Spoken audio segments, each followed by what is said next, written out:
এই যে দাঁড়ান, একদম নড়বেন না। জি, আমি তো। কথা কম। জানেন এই জায়গায় গাড়ি থামানো নিষেধ। ইউনিফর্ম দেখলেই অজুহাত দাঁড় করাবেন। ভাবছেন কাজে দেবে? ম্যাডাম 2 মিনিটের জন্যই। ম্যাডাম না, অফিসার আরিশা। আর 2 মিনিট 5 মিনিট আইনের কাছে সময় হিসাব চলে না। এত রাগ করার কি আছে? আমি তো কাউকে। শব্দটা শেষ করবেন না। আপনি কাউকে ধাক্কা না দিলেও নিয়ম ভেঙেছেন, সেটাই যথেষ্ট। ঠিক আছে, ভুল হয়েছে। ভুল হলে শাস্তিও হবে। লাইসেন্স কাগজপত্র বের করেন এক্ষুনি। এই নিন। আপনার মতো মানুষও ভাবে নিয়ম শুধু বইয়ের পাতায়, রাস্তায় নামলেই সব ছাড়। আপনি সবসময় এমন করা থাকেন নাকি? প্রশ্ন করার অনুমতি আপনাকে কে দিয়েছে? চালান কাটছি। পরের বার যেন এই জায়গায় আপনাকে আর না দেখি। একদিন হয়তো আবার দেখা হবে। হুমকি দিলে পরিস্থিতি আরও খারাপ হবে। চলে যান এক্ষুনি। চালানের কাগজটা হাতে নিয়ে ঈশান যখন ঘুরে দাঁড়াতে যায়, ঠিক তখনই হঠাৎ থেমে যায়। চোখে মুখে কোনো ভয় নেই, বরং অদ্ভুত এক আত্মবিশ্বাস। যেন এই রাগী পুলিশ অফিসারের সামনে দাঁড়িয়ে সে কোনো অপরাধী না, বরং কোনো অসমাপ্ত গল্পের নায়ক। ঈশান হালকা হাসি দিয়ে বলে, আমাদের তো বারবার দেখা হবে ম্যাডাম, আপনি চাইলেও আটকাতে পারবেন না। কথাটা শোনা মাত্র আরিশা ঘুরে তাকায়। চোখ দুটো সরু হয়ে আসে, রাগে না বরং সন্দেহে। মানে কি বলতে চান? এমন করে রহস্য করছেন কেন? আরিশার কণ্ঠ এবার আগের চেয়েও ঠান্ডা।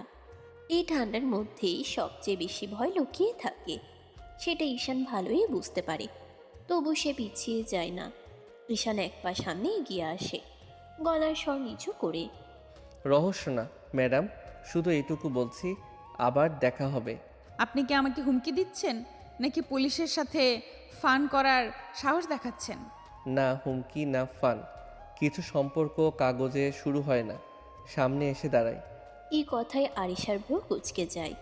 এত বছর চাকরিতে সে কত রকম মানুষের মুখোমুখি হয়েছে, কিন্তু এই ছেলেটা আলাদা। চোখে ভয় নেই, আবার বেয়াদবিও না। যেন নিজের কথার ভার সে নিজেই বহন করতে জানে। সাবধান হয়ে কথা বলবেন। আপনি কার সাথে কথা বলছেন সেটা ভুলে যাবেন না। ভুলিনি বলেই তো এত নিশ্চিন্ত। আইনের মানুষরা সবচেয়ে বেশি সত্যকে ভয় পান না, তাই না? এক মুহূর্তের জন্য চারপাশের শব্দ যেন থেমে যায়। আরিশা শক্ত করে দাঁড়িয়ে থাকে। এই কথার উত্তর সে সঙ্গে সঙ্গে দিতে পারে না। চোখে এক ঝলক অস্বস্তি, যা খুব দ্রুত আবার কড়া ভাবের আড়ালে লুকিয়ে ফেলে। বেশি কথা বললে পরিস্থিতি আপনার জন্য ভালো হবে না। এখন চলে যান। যাচ্ছি, কিন্তু মনে রাখবেন এই শহরটা ছোট, আর কাকতালীয়গুলো খুবই জেদি। ঈশান ধীরে ধীরে হেঁটে চলে যায়, পিছনে আর একবারও তাকায় না। আরিশা কিছুক্ষণ সেখানেই দাঁড়িয়ে থাকে। অদ্ভুতভাবে বুকের ভিতর একটা অস্বস্তি দানা বাঁধে। নিজের মনেই বিরক্ত হয়ে বলে, এই ধরনের লোকদের গুরুত্ব দেওয়া ঠিক না। কিন্তু তবুও তার মনে একটা প্রশ্ন ঘুরপাক খায়। ছেলেটা এত নিশ্চিত হয়ে কথাটা বলল কেন? দূরে চলে যাওয়া ঈশানের ঠোঁটের কোণে তখনও সেই হালকা হাসি। সে জানে এটা কেবল প্রথম দেখা না। আরিশা জানে না তার সাজানো নিয়মের জীবনে কেউ একজন নীরবে ঢুকে পড়েছে। রাত নামতে নামতে ঈশান বাড়িতে পৌঁছায়। গেট পেরিয়েই পরিচিত বাড়ির আলো, পরিচিত উঠোন, সব কিছুই চেনা। কিন্তু আজ কেন জানি তার বুকের ভেতরটা অচেনা রকম ভারী। মাথার ভেতর বারবার ভেসে উঠছে একজোড়া করা চোখ, ঠান্ডা গলা আর রহস্যময় কিছু কথা। ভেতরে ঢুকতেই রান্নাঘর থেকে মায়ের ডাক ভেসে আসে, ঈশান এসেছিস? হাত মুখ ধুয়ে আয়, খেতে বস। মায়ের কণ্ঠে সেই চিরচেনা মমতা। অন্যদিন হলে ঈশান দৌড়ে যেত, কিন্তু আজ পা যেন এগোয় না। ঈশান ধীরে বলে, পরে খাইমা, এখন ভালো লাগছে না। ভালো লাগছে না মানে শরীর খারাপ নাকি? না মা, শরীর ঠিকই আছে, মাথাটা একটু ভার লাগছে। মা ছেলের মুখের দিকে ভালো করে তাকায়।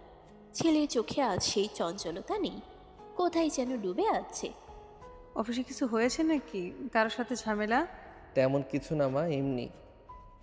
এই এমনি কথাটার আড়ালে কত কিছু লুকানো, সেটা ঈশান নিজেও ঠিক বুঝতে পারছে না। মায়ের প্রশ্ন এড়াতে সে ব্যাগটা কাঁধে তোলে। আমি একটু উপরে যাচ্ছি মা, ঘুমালে ঠিক হয়ে যাবে।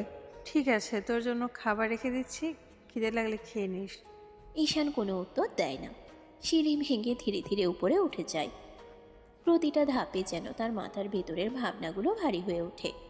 রুমে ঢুকে দরজাটা বন্ধ করতেই সে বিছানায় বসে পড়ে। চোখ বন্ধ করলেও শান্তি আসে না। আরিশার কণ্ঠ কানে বাজে। শব্দটা শেষ করবেন না, চলে যান। ঈশান নিজের ঠোঁটের অজান্তেই এক চিলতে হাসি টেনে নেয়। নিজের মনে মনে বলে, অদ্ভুত মেয়ে, এত কড়া, এত রাগী, অথচ কেন জানি মনে হচ্ছে এই গল্পটা এখানেই শেষ না। বিছানায় শুয়ে ছাদের দিকে তাকিয়ে থাকে সে। বাইরে কোথাও দূরে গাড়ির শব্দ, শহরের কোলাহল, সব মিলিয়ে রাতটা ধীরে ধীরে গভীর হয়।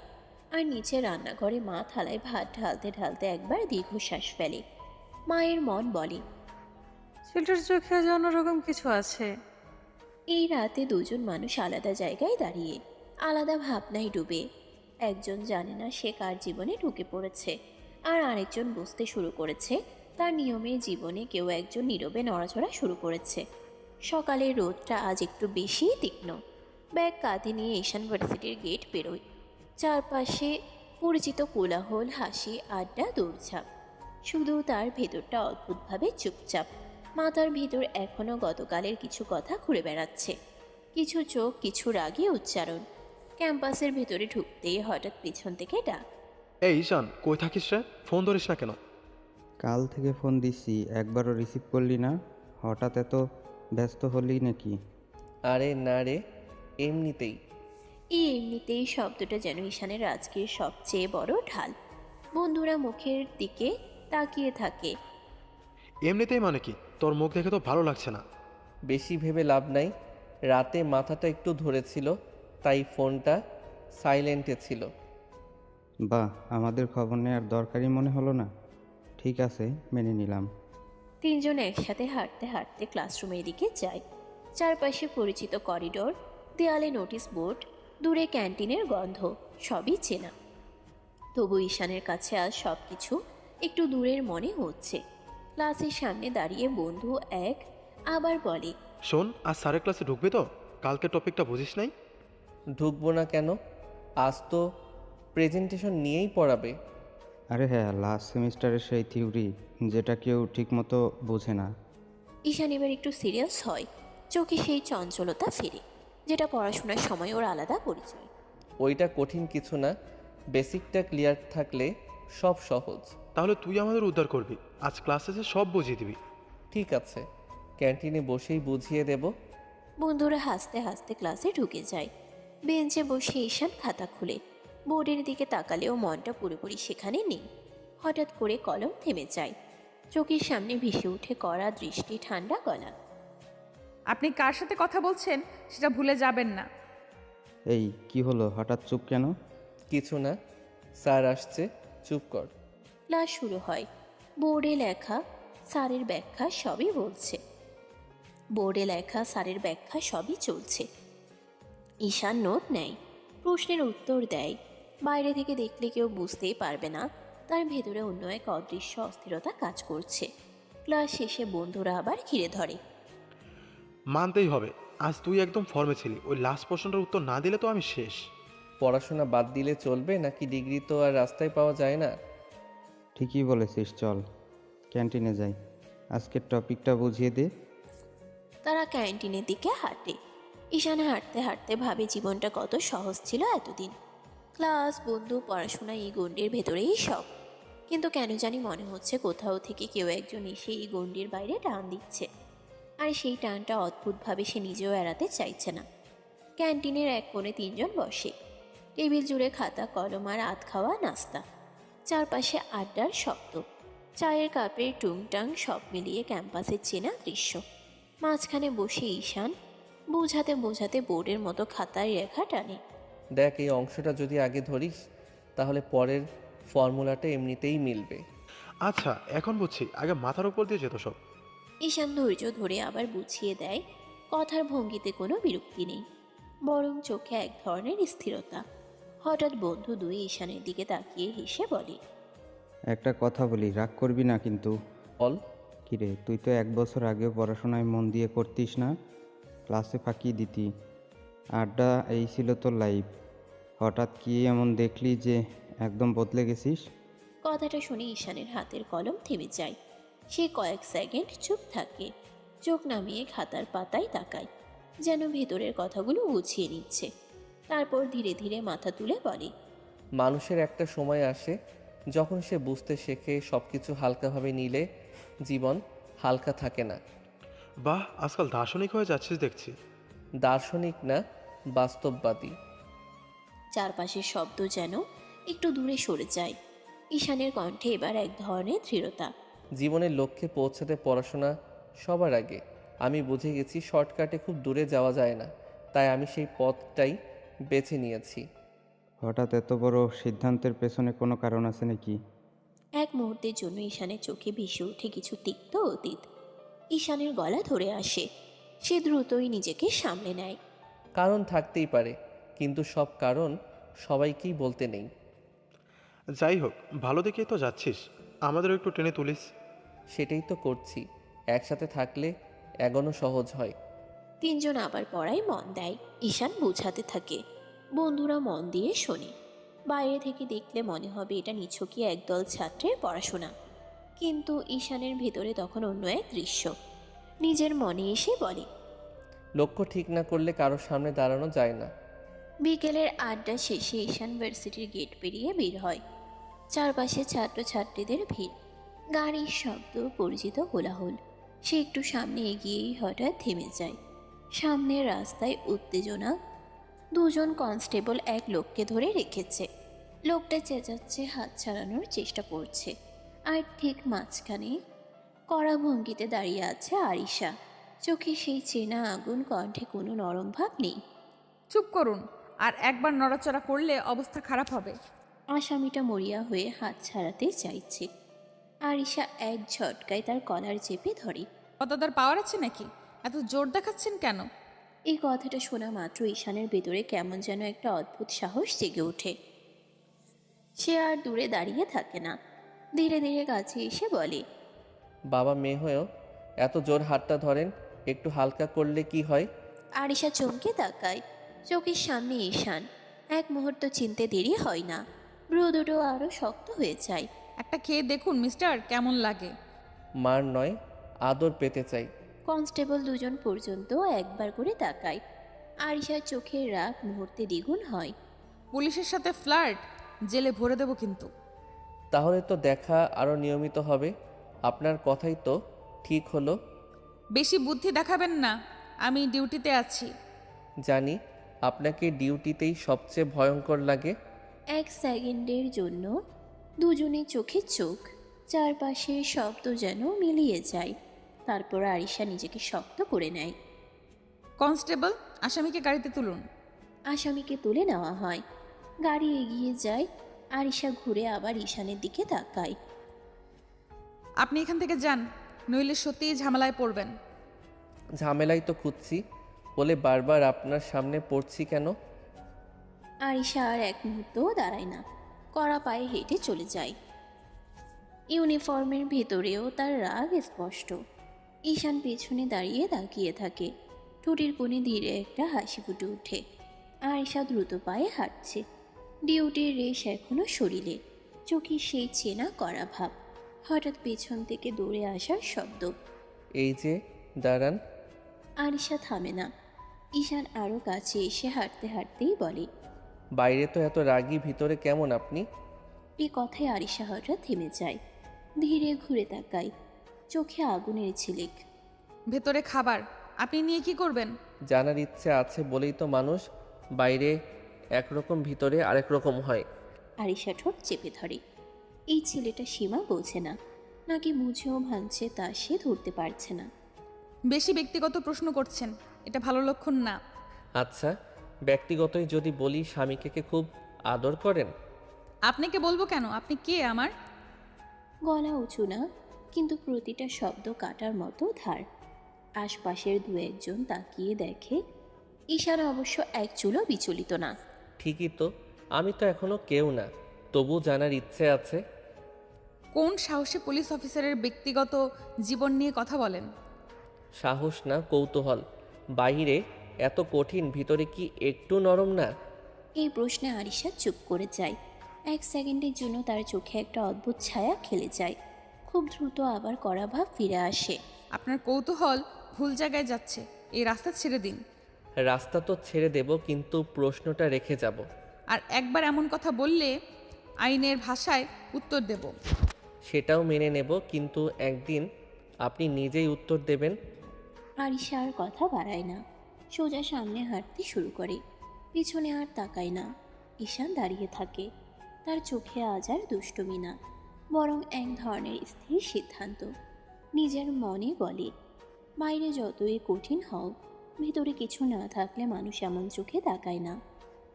বিকেল নামতে নামতেই ক্যাম্পাসের ক্যান্টিনে ঈশান বন্ধুদের সাথে বসে আড্ডা দিচ্ছে। টেবিল জুড়ে খাতা কলম আর কয়েকটা চায়ের কাপ। চারপাশে শিক্ষার্থীদের হট্টগোল, বাতাসে রোদ আর হালকা কোলাহল মিশে আছে। হঠাৎ দূরের রাস্তা দিয়ে দেখা যায় আরিশা ডিউটিতে এসেছে। সোজা পায়ে এগোচ্ছেন, চোখে আগুন, কাঁধে ইউনিফর্মের স্ট্র্যাপ ঠিকভাবে বাঁধা। ঈশান লক্ষ্য করলেও একদম পাত্তা দেয় না। ঠোঁটের কোণে হালকা হাসি টেনে শুধু বন্ধুর দিকে তাকিয়ে বলে, চলো গল্প করি, আজ ক্লাস কেমন গেল? ভাই, লেডি পুলিশ তো জোস। বাহ, ওর ডিউটি দেখে মনে হলো আমাদের মতো ছেলেরা ছোটোখাটো। হাহা, জোস বলছিস? ঠিক আছে, মানছি।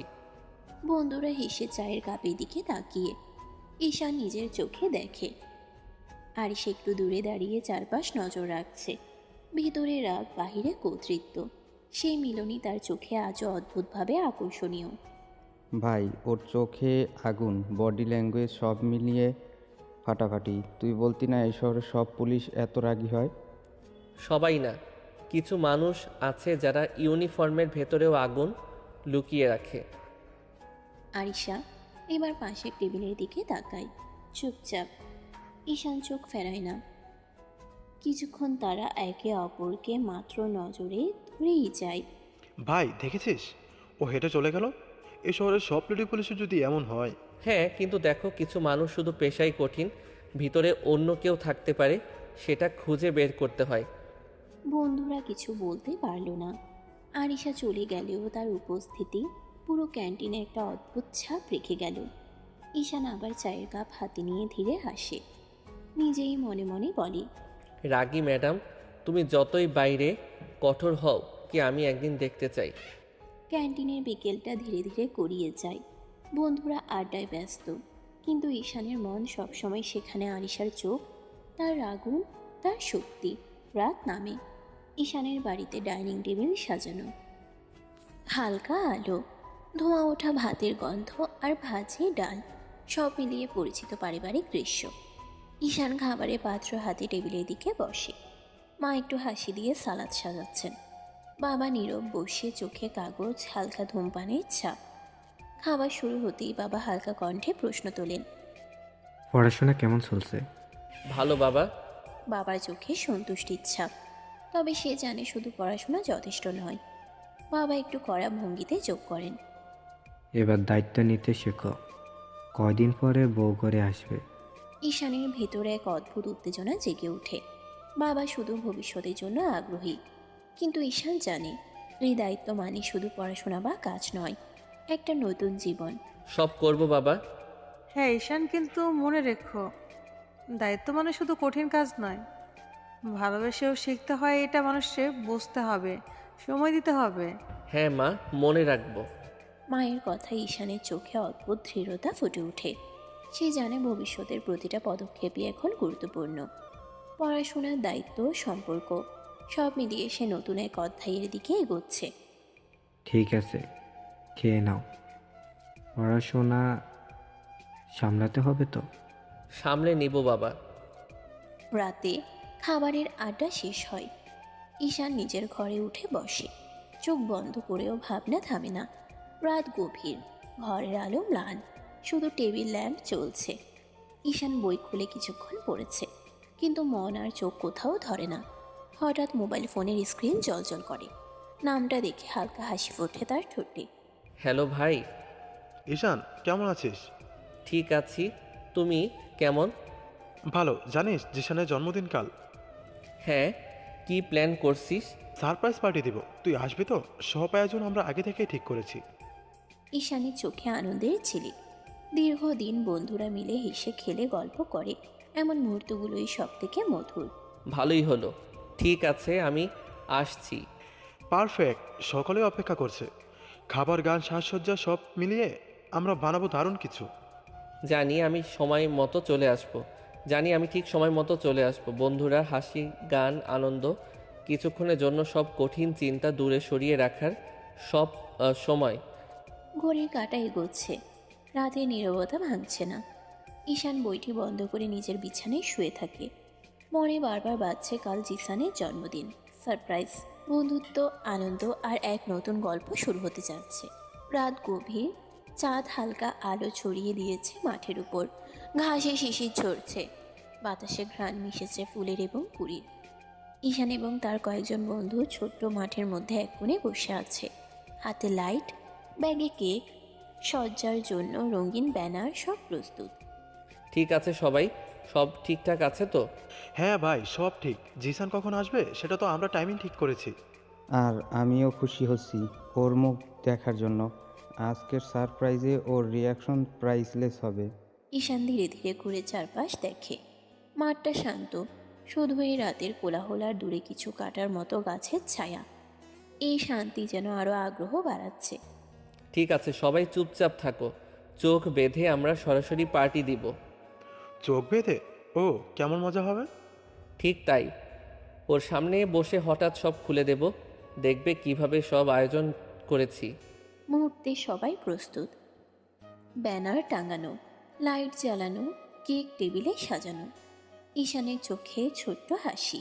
চারপাশের অন্ধকার যেন উজ্জ্বল হয়ে উঠছে এক নতুন আনন্দের জন্য। দূরে জিসানকে দেখে ওরা গিয়ে চোখ বেঁধে দিল।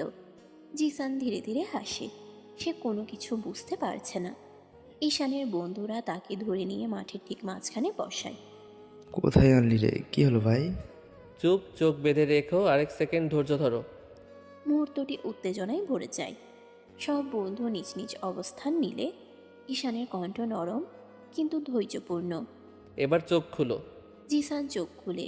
চোখের সামনে সব সাজানো ব্যানার, লাইট জ্বলছে, কেক সাজানো, বন্ধুরা হাসছে। মুখের চমকের এক মিশ্র রিয়াকশন, হাসি, বিস্ময়, আনন্দ। বাহ, এটা কি হলো? সবাই ধন্যবাদ। ওরে বাবা! সারপ্রাইজ, আজকের রাত শুধু তোমার জন্য জিসান। জিসান দৌড়ে গিয়ে ঈশানের কাঁধে হাত রাখে। বন্ধুরা একসাথে হেসে ওঠে। মাঠে আলো, হাসি, কেকের ঘ্রাণ, সব মিলিয়ে এক অসাধারণ মুহূর্ত। এই তো আমি সবসময় চেয়েছি একটি সত্যিকারের সারপ্রাইজ। খুশি হয়েছিস তো? অনেক ভাই। জিসানের জন্মদিনের পার্টি শেষ। মাঠে এখন শুধু ছাপ্পা ছাপ্পা শিশিরের গন্ধ, হাওয়ায় মৃদু ঠান্ডা। ঈশান এবং তার বন্ধুরা একসাথে কেক কেটে, গান গেয়ে, আড্ডা দিয়ে আনন্দের শেষ মুহূর্ত উপভোগ করেছে। তারপর ধীরে ধীরে সবাই বিদায় নেয়। ঈশান ব্যাগ কাঁধে নিয়ে বাড়ির দিকে যাচ্ছিল। রাস্তা ফাঁকা, চারপাশে রাতের নীরবতা, হালকা বাতাস চোখে লাগে। হঠাৎ চোখ আটকে গেল দূরে। রাস্তার পাশে আরিশার স্কুটি স্টার্ট হচ্ছে না। ঈশান দ্রুত এগোতে শুরু করে। স্কুটি ঠিকমতো থেমে আছে। আরিশা কিছুটা ঝুঁকে চাবি ঘোরাচ্ছে। কি ম্যাডাম, কি সমস্যা? দেখতেই তো পাচ্ছেন কি সমস্যা, আবার জিজ্ঞেস করছেন কেন? ঈশানের ভেতরে এক ধরনের দুশ্চিন্তা জেগে ওঠে। রাত, নির্জন রাস্তা, একা মেয়ের সঙ্গে কিছুটা অস্বস্তি। একা একা একটা মেয়ে এত রাতে এই নির্জন জায়গায় ভয় করছে না? কিসের ভয়? যদি এখন কিছু হয়ে যায়? আরিশার চোখে অদ্ভুত এক ঝিলিক। প্রথমবার কেউ তার রাগের ভেতর এমন সতর্কতা দেখালো। সে চুপ করে স্টার্ট ঘুরিয়ে আবার চেষ্টা করে। স্কুটি নড়াচড়া করে না। আমি নিজেই সামলে নেব, আপনি কেন চিন্তা করছেন? কারণ আমি এমন সময়ে কাউকে সমস্যার মধ্যে দেখতে পারি না। ঈশানের কণ্ঠে শুধু উদ্বেগ, কোনো ডর নেই। আরিশা কিছুক্ষণ চুপ, তারপর হালকা করে কণ্ঠ নিচু করে বলে, ঠিক আছে, ধন্যবাদ, ভীত হইনি আমি। যদি একটু সাহায্য লাগে আমি আছি। রাতে নির্জন রাস্তা, বাতাসে শিশিরের ঠান্ডা ছোঁয়া, চারপাশে শুধু অন্ধকার, হালকা বাতাসের শব্দ। ঈশান স্কুটি পাশে রেখে আরিশার দিকে ধীরে এগিয়ে আসে। ঈশান হালকা হাসি দিয়ে কানের কাছে ফিসফিস করে বলে, দুজন এই নির্জন জায়গায় কেমন ফিল হচ্ছে ম্যাডাম? দূরে সরুন। ঈশান চোখের কৌতূহল আর চোখের কোণে ছোট্ট এক বাঁকা ঈশানের চোখে কৌতূহল আর চোখের কোণে ছোট্ট এক বাঁকা হাসি। সে হঠাৎ করে আরিশার হাত ধরে ধীরে কাছে টানে। ঈশান হালকা হাসি দিয়ে গলায় মুখ ডুবিয়ে বলে, আপনি তো সাহসী, তাহলে কাঁপছেন কেন? ঈশান, সীমার বাইরে যাওয়ার চেষ্টা করলে চুপ করে ফিল করুন ম্যাম। সীমা বজায় রাখুন। ঈশান আর শুনল না। আরিশার ঠোঁটে ঠোঁট ডুবিয়ে কিস করতে লাগলো। বেশ কিছুক্ষণ পরে ঈশান ছেড়ে দিল আরিশাকে। আরিশা রেগে কিছু বলতে গিয়েও বলল না। আরিশা স্কুটি নিয়ে ধীরে ধীরে চলে যায়। ঈশান কিছুক্ষণ দাঁড়িয়ে থাকে। রাতের নীরবতার মধ্যে শুধু হৃদয়ে দ্রুততা অনুভব করে। আরিশা বাড়ি ফিরে আসে। রাত এখন পুরোপুরি নীরব। ঘরে হালকা আলো। আয়নার পাশে সে দাঁড়িয়ে। ভিতরে মনটা অচেনা উত্তেজনায় ভরা, রাগ আর দ্বন্দ্বের মিশ্রণ। আজ রাতে সেই নির্জন রাস্তায় ঈশানের সাহসী আচরণ আর আরিশার ভিতরের কৌতূহল সবই এখন একেবারে ভেসে ওঠে। আরিশা আয়নার সামনে দাঁড়িয়ে নিজেকে দেখছে, আর সেই মুহূর্তে চোখ বন্ধ করে মনে মনে সেই চুম্বনের স্পর্শটি পুনরায় অনুভব করে। আরিশা নিজের মনে হালকা শ্বাস ফেলতে ফেলতে বলে, পিচ্চি ছেলের এত সাহস আমাকে কিস করে। ঈশানের ঠোঁটের ছোঁয়া, হালকা মিষ্টি চুম্বন মুহূর্তটা তার ভেতর উষ্ণতা ছড়িয়ে দেয়। রাগী চোখ, শক্ত মন, সব মিলিয়ে ভেতরের অদ্ভুত নরমতা জাগে। ওকে দেখে নেব। যে সাহস দেখালো, আজ রাতে যা হলো তা শুধু একটা মুহূর্ত নয়, ভেতরে একটা নতুন অনুভূতি শুরু হয়েছে। পরের দিন সকালে আরিশার ঘরে আলো ঢুকছে, কিন্তু মনটা মোটেই শান্ত নয়। খাবারের টেবিল সাজানো, তবে আরিশার চোখে চিন্তার ছাপ। হঠাৎ বাবা মুখে কড়া ভাব নিয়ে প্রশ্ন তোলেন, তুমি কি ও বাড়ি যাবে না? কোন বাড়ি? তা তুমি ভালো করে জানো। আমার কোনো ইচ্ছে নেই যাওয়ার। কেন যাবে না তুমি? তুমি ভালোই জানো কেন। মেজাজটা গরম। ঘরের মধ্যে একটা চাপ অনুভূত হচ্ছে। আরিশা জানে কথা বেশি বললে কেবল পরিস্থিতি খারাপ হবে। সে চুপচাপ টেবিলের দিকে তাকায়, হাতে চা নেয়। হ্যাঁ মা। খাবার শেষ করে আরিশা সোজা ডিউটির ইউনিফর্ম পরে বের হয়। বাবা মায়ের চোখে অদ্ভুত চিন্তা, আর আরিশার মনে এক ধরনের চরম দৃঢ়তা। সকালে ডিউটি শুরু হয়ে গেছে। আরিশা ইউনিফর্মে, পায়ে জুতা ঠিকমতো বাঁধা, চোখে আগুন, মনটা এখনো ভরা বাবার কথার খ্যাপা রাগ। সে নিজের ভিতরের উত্তেজনা সামলাতে চেষ্টা করছে, কিন্তু প্রতিটা পদক্ষেপে মনে হচ্ছে সেই কথাগুলো ফিরে ফিরে আসে। হঠাৎ পা মচকে যায়। আরিশা ভারসাম্য হারাতে বসে। মুহূর্তেই পাশ থেকে একটি শক্ত হাত তাকে ধরে ধরে রাখে। সাবধানে ম্যাডাম। আপনি এখানে কেন? এখান দিয়ে যাচ্ছিলাম। আমাকে ফলো করছেন? চাইলে করতে পারি, যে হর। কি বলছেন এইসব? না ম্যাডাম, আমি শুধু নিশ্চিত হতে চাচ্ছি আপনি ঠিক আছেন। ঠিক আছি। আপনি এক্ষুনি চলে যান। অন্য সময় ফলো করার সাহস দেখাবেন না।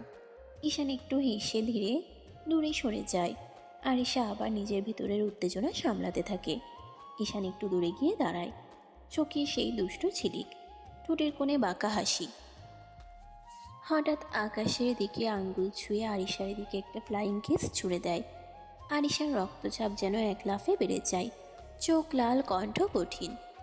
আর এক সেকেন্ডও দাঁড়ালে জেলে ভরে দেব, বুঝলেন? জেলে? তাহলে মনের জেলেই ভরেন ম্যাডাম। বাইরে থাকলে তো আপনাকে দেখে অপরাধ করে ফেলি। বেশি চালাকির চেষ্টা করবেন না। আমি পুলিশ, মজা করছি না। জানি, তাই তো বলছি আপনার মনের জেলে থাকলেই শান্তি। আরিশা কিছু বলার আগে ঈশান ঘুরে হাঁটতে শুরু করে। দুয়েক কদম গিয়ে আবার থামে, কাঁধের উপর দিয়ে তাকায়। ম্যাডাম, রাগ করলে আপনাকে আরও আরও হট লাগে। আপনাকে একদিন সত্যি সত্যি হাত করা পরাবো। সেদিনটার অপেক্ষাতেই তো আছি। ঈশান চলে যায়।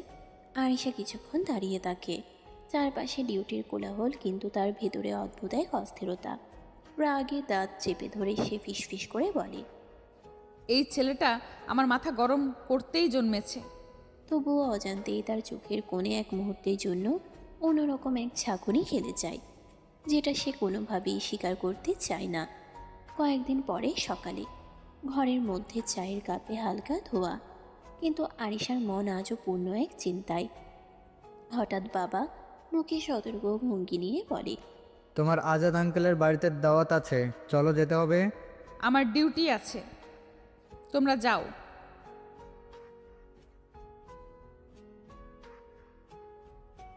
পড়ে যাব, তোমরা যাও, আমি ডিউটিতে থাকবো। বাবা মা একে অপরের দিকে চেয়ে দেখেন, কিছুক্ষণ চুপচাপ থাকা, তারপর বাবা নিঃশ্বাস ফেলে হালকা মাথা নাড়ে। ঠিক আছে, তবে খেয়াল রেখো, যদি কোনো সমস্যা হয় ফোন দেবে। হ্যাঁ বাবা। দুপুরে মা বাবা বাড়ি থেকে বেরিয়ে যায়। আরিশা তাদের পিছনে তাকায় না, ডিউটির ইউনিফর্ম ঠিক করে, হালকা নিঃশ্বাস ফেলে। আজও তার দিন ভরে আছে রাগ, কাজের চাপ আর ঈশানের স্মৃতি নিয়ে। দূরে বাবার গাড়ি চলে যাচ্ছে, আরিশা একা ডিউটিতে রাস্তায় হাঁটছে। চারপাশ নীরব, বাতাসে শিশিরের ঠান্ডা। ডিউটি শেষ করে ক্লান্ত শরীর নিয়ে আরিশা বাসায় ফিরল। দরজা বন্ধ হতেই যেন চারপাশের শব্দ হঠাৎ থেমে গেল। ইউনিফর্ম খুলে চেয়ারে ছুঁয়ে রেখে সে একবার লম্বা নিঃশ্বাস নিল। মাথার ভেতর আজও হাজারটা চিন্তা ঘুরপাক খাচ্ছে। হঠাৎ ফোন বেজে উঠল। হ্যালো,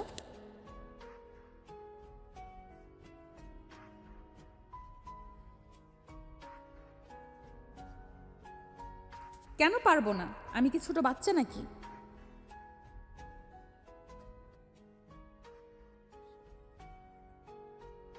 ঠিক আছে মা, তোমরা চিন্তা করো না, বাবাকে বলো ওষুধ ঠিক মতো খেতে। হ্যাঁ, রাখছি। ফোন কেটে যেতে ঘরটা আরও নীরব লাগলো। আরিশা একটু সময় দাঁড়িয়ে থাকলো, তারপর ধীরে ধীরে বাথরুমে ঢুকে পড়ল। ঠান্ডা পানির ছোঁয়ায় দিনের ক্লান্তি কিছুটা হলেও হালকা হলো। আয়নার সামনে দাঁড়িয়ে নিজের চোখের দিকে তাকিয়ে সে ফিসফিস করে বলল, সারাদিন অন্যদের সামলাই, নিজেকে সামলানো সবচেয়ে কঠিন। ফ্রেশ হয়ে বেরিয়ে চুলটা হালকা করে বেঁধে নিল। রান্নাঘরে ঢুকে চুলায় হাঁড়ি বসালো। খাবারের গন্ধে পেটটা হালকা কেঁপে উঠল। টেবিলে বসে চুপচাপ খেতে শুরু করলো সে। খেতে খেতেই হঠাৎ অজান্তে ঈশানের কথা মনে পড়ে গেল, তার সেই দুষ্টু হাসি, উস্কানি মাখা কথা। আরিশা কাটা থামিয়ে বিরক্ত স্বরে বলে উঠল, ধ্যাৎ, এই ছেলেটা মাথা থেকে যায় না কেন? নিজের উপরে রাগ করে আবার খাওয়া শুরু করলো। খাওয়া শেষ করে প্লেট সিঙ্কে রেখে লাইটটা নিভিয়ে দিল। ঘরের এক কোণে দাঁড়িয়ে জানালার বাইরে তাকালো। শহরের আলো, দূরের গাড়ির শব্দ, সব মিলিয়ে রাতটা অদ্ভুত রকম ভারী। ঘরের আলো নিভিয়ে বিছানায় শুয়ে পড়ে আরিশা। চোখ বন্ধ করলেও ঘুম আসে না। মাথার ভিতরে ঘুরতে থাকে একটাই কথা, চাকরি, দায়িত্ব, ইউনিফর্ম। নিজের ইচ্ছে, নিজের চাওয়াগুলো যেন ধীরে ধীরে কোথাও হারিয়ে যাচ্ছে।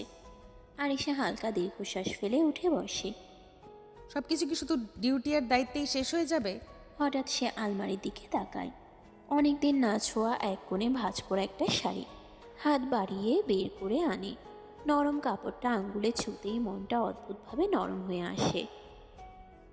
কিছুক্ষণ পর শাড়ি পরে চুলটা হালকা করে ছেড়ে সামান্য কাজল আর লিপস্টিক, খুব বেশি সাজ নয়, তবু আয়নায় তাকিয়ে নিজেকে একটু অন্যরকম লাগে। আরিশা আয়নার সামনে দাঁড়িয়ে মৃদু হেসে বলে, বাবা, একদম বউ লাগছে। বউই তো। কে? দৃষ্টি গিয়ে আটকে যায় ব্যালকনির দিকে। আধো অন্ধকারে রেলিংয়ে হেলান দিয়ে দাঁড়িয়ে ঈশান, মুখে সেই চিরচেনা দুষ্ট হাসি। আপনি এখানে কেন? ইচ্ছে হলো। আপনার মাথা ঠিক আছে? এভাবে কারো বাসায় ঢোকা? দরজা দিয়ে না, মন দিয়ে ঢুকলে দোষ হয় না ম্যাডাম। বেশি কথা বলবেন না, এক্ষুনি বের হন, না হলে জেলে ভরবেন। আজ কিন্তু ইউনিফর্ম নেই, আজ আপনি শুধু আরিশা। আরিশা কিছুক্ষণ চুপ করে থাকে। নিজের সাজানো প্রতিবিম্ব, সামনে দাঁড়ানো এই বেপরোয়া ছেলেটা, সব মিলিয়ে মুহূর্তটা অস্বস্তিকর, তবু অদ্ভুতভাবে থামিয়ে দেয় সময়। এই বাড়ি ছেড়ে যান ঈশান। আপনি যখন হাসেন, এই রাগী পুলিশ আপুটা থাকে না, তখন আপনি শুধু ভীষণ সুন্দর। চলে যান, আমি বাড়িতে একা, কেউ দেখলে খারাপ হবে। ঈশান এক মুহূর্ত থামে, তারপর ধীরে ধীরে ব্যালকনির ভেতর পা রাখে। দরজাটা আলতো করে বন্ধ করে দেয় তালা না দিয়ে, শুধু হাওয়ার শব্দ থামানোর জন্য। জানি কেউ নেই বলেই তো এসেছি। এভাবে কথা বলবেন না, এটা ঠিক না। ঠিক ভুল আপনি ভালো জানেন, আমি শুধু বলছি আজ আপনাকে আলাদা লাগছে। বেশি বাড়বেন না। ঠিক তখনই ঈশান থেমে যায়। কোনো জোর নয়, কোনো হঠাৎ ছোঁয়া নয়, শুধু চোখে চোখ রেখে নরম গলায় বলে, খুব সুন্দর লাগছে, এভাবে তো কখনো দেখা হয়নি। এসব কথা বলার অধিকার আপনার নেই। আমার না থাকলে আর কারো নেই। ঠিক আছে, আপনি না চাইলে কিছুই হবে না, কিন্তু একটা কথা বলবই, আমি পিছু ছাড়ব না। আপনাকে নয়, আপনার রাগের আড়ালে লুকানো এই আরিশাটাকে জানার চেষ্টা করব। আরিশা কিছু বলতে পারে না। রাগ, অস্বস্তি আর অজানা অনুভূতি একসাথে গলা বেঁধে ধরে। ঈশান দরজার দিকে ঘুরে দাঁড়ায়। সে বেরিয়ে যায়। দরজা বন্ধ হয়। ঘরে নীরবতা ফিরে আসে। আরিশা দেয়ালে হেলান দিয়ে দাঁড়ায়। হৃদস্পন্দন এখনো স্বাভাবিক হয়নি। নিজেকে শক্ত করে বলে, এই মানুষটা আমার নিয়ম ভাঙতে চায়। কিন্তু আয়নায় নিজের চোখে সে আরেকটা সত্যও দেখে। এই গল্প থেকে সরে যাওয়া আগের মতো সহজ হবে না। পরের দিন বিকেলের দিকে দরজার শব্দে আরিশা ঘর থেকে বেরিয়ে আসে। মা বাবা ফিরেছে। তাদের মুখে ক্লান্তির ছাপ, তবু চোখে মেয়েকে দেখার শান্তি। ভয়? আমি পুলিশ, ভয় কেন পাবো? তবুও বলছি, ওই শহরটা এখন আর আগের মতো নেই। একাই ছিলি, মনটা খসখস করছিল। দরজা লাগানো ছিল, আশেপাশে কেউ ছিল না। ডিউটির পর ঘুমিয়েছি, সব ঠিক ছিল। হ্যাঁ মা, রান্না করা ছিল, গরম করে খেয়েছি। এই তো আমার মেয়ে নিজের খেয়াল নিজেই রাখতে পারে। আরিশা চুপ করে থাকে। কথাগুলো ঠিকই, তবু ভেতরে কোথাও একটা ঢেউ নড়ে ওঠে গত রাতের অপ্রত্যাশিত মুহূর্ত, নিজের অস্বস্তি আর সেই অদ্ভুত স্পন্দন। একটু পরে বের হব, আগে চা বানাই। রান্নাঘরে ঢুকতে ঢুকতে আরিশা এক মুহূর্ত থামে। জানালার কাছে নিজের প্রতিচ্ছবি দেখে। শক্ত মুখ, নিয়ন্ত্রিত চোখ, সব আগের মতোই। তবু ভেতরে সে জানে সব আগের মতো নেই। বাইরে দায়িত্বের পোশাক, ভেতরে জমে থাকা প্রশ্ন। আরিশার দিন আবার শুরু হয়। কিন্তু গত রাতের ছায়া আজও তার পিছু ছাড়ে না। থানার ভেতর সকালটা ব্যস্ত। ফোনের রিং, কাগজের শব্দ, ডিউটি অফিসারের হাঁক ডাক, সব মিলিয়ে চেনা কোলাহল। আরিশা নিজের চেয়ারে বসে ফাইল উল্টাচ্ছে। তবু চোখের সামনে শব্দগুলো ভেসে উঠছে। মনটা কোথাও আটকে আছে। কলমটা হঠাৎ থেমে যায়। আরিশা চেয়ারের পেছনে হেলান দেয়। চোখ দুটো কিছুক্ষণ বন্ধ করে। ঈশান, কাল এত কাছে আসলে কেন? তার ভ্রু কুঁচকে যায়। ঈশানের মুখটা চোখের সামনে ভেসে ওঠে। নির্ভীক দৃষ্টি, অদ্ভুত আত্মবিশ্বাস।